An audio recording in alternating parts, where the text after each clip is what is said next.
पर कुछ बताएं। कौन लोग हैं जो मीडिया को भी रोक रहे हैं और कौन है? ये वो लोग हैं जो मुल्क के ऊपर हुकूमत कर रहे हैं इस वक्त, जो सारे इदारे जिन्होंने तबाह किए हैं, ये वो लोग हैं। मैं डरता नहीं हूँ, लेकिन आपका जो चैनल है वो बंद हो जाएगा।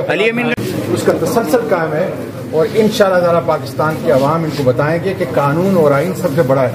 डिग्निटी ऑफ मैन जो पहला कॉन्स्टिट्यूशन का जब इंसान पैदा हुआ था उस वक्त हुआ है, तो कम से कम इनको ये ख्याल होना चाहिए कि अगर इंसान की इस मुल्क के अंदर, पाकिस्तान के सिटीजन की इसके अंदर जो है उसको आज़ादी हासिल नहीं है, और सबसे बड़ी उस इज्जत नफ्स इसके ऊपर कंबल डाल के जो है वो लेके जाते हैं।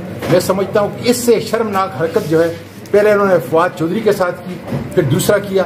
मेरा ये ख्याल है कि इनको कुछ इंसानियत तो होनी चाहिए, और ये हमारे भाई जो करने वाले हैं। आजम सवाज साहब, ये पॉलिटिकल विक्टिमाइजेशन का सिलसिला कब तक जारी रहेगा? जब तक जारी रहेगा हम खुदा के फजल से चट्टान की तरह खड़े हैं, हम हारने वाले नहीं हैं। मेरे चेहरे की मुस्कुराहट को देख लो, 76 साल मेरी उम्र है, लेकिन इंशाल्लाह ताला अगर मुझे नहीं गिरा सके तो इंशाल्लाह ताला अली अमीन को भी नहीं गिरा सकते। कोई तशद्दुद तो नहीं हुआ गंडेपुर पे? तो कोई तशद्दुद नहीं हुआ है, कुछ बताएं आप।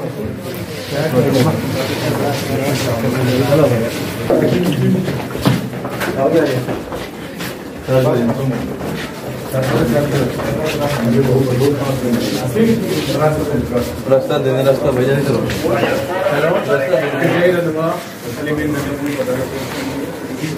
रास्ता दे दो भाई, फिक्स रास्ता दे दो, रास्ता दे दो।